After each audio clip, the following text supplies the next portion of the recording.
Welcome back, QuickBook users. In this lesson, what we're going to do is look at the owner's equity. So if an owner of a business wants to put money into the business, invest more money into the business, then we're going to have to increase that owner's equity account. If it's a sole proprietorship or a limited liability corporation, we're going to call the account owner's equity.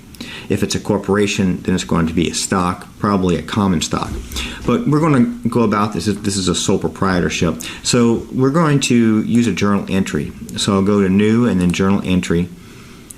We'll use the date that's given, and then for the account, we're going to add some cash. But the cash, we have the check for it, but we haven't deposited it yet. So we'll put it in undeposited funds. And let's say the owner wants to infuse the company with $10,000 more of an investment from the owner. Now for the description, we could leave that blank. We'll put the name of the owner. We'll just use John Doe. We're not going to use name because it's not a customer or vendor or an employee.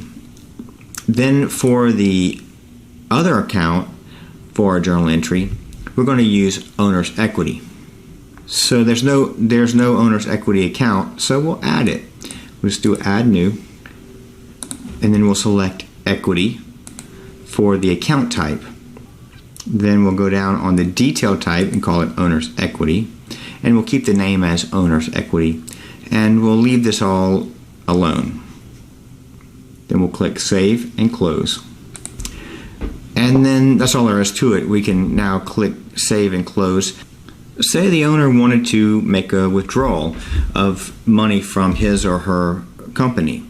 Owners sometimes do that. They go into business to get their own business so that they can get their share of the company profits from time to time. And the way that they would do that would be to withdraw money from that owner's equity account. So you make sure you have the right date, and then we're going to reduce that owner's equity account. So then the owner decides that, in this case it's John Doe, he wants to take $1,000 for his own personal needs out of the business because it is his business. So we'll leave the description name alone. So that reduces owner's equity with a debit. And we're also, he's taking cash, so we're going to reduce that depending on the account that he has used to remove the money, a checking or a savings account. Let's say he removes it from the checking account. This journal entry would show that the owner's equity has gone down and the balance in the checking account has gone down. We could also do this using the checking account method. So if you went to New and then Check, you could do that method too, where the check was just written to the owner and it would reduce the owner's equity account. So if we select New and Check, there's no payee for the owner yet, so we would have to add one. So we'll put John Doe. And we only have three options: vendor, customer, employee. So we'll leave it as vendor and we'll save it. The account we're going to use is the checking account rather than the savings. We don't have a mailing address at this point.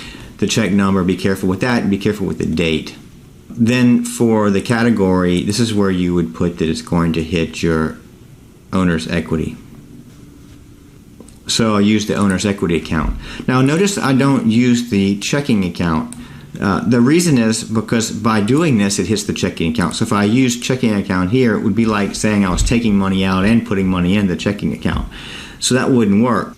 So don't use the checking or savings account in the category area. It should be owner's equity. Then for the description, you can put owner's draw, and then for the you could put the amount. And then you could save this, and that's another method rather than using a journal entry.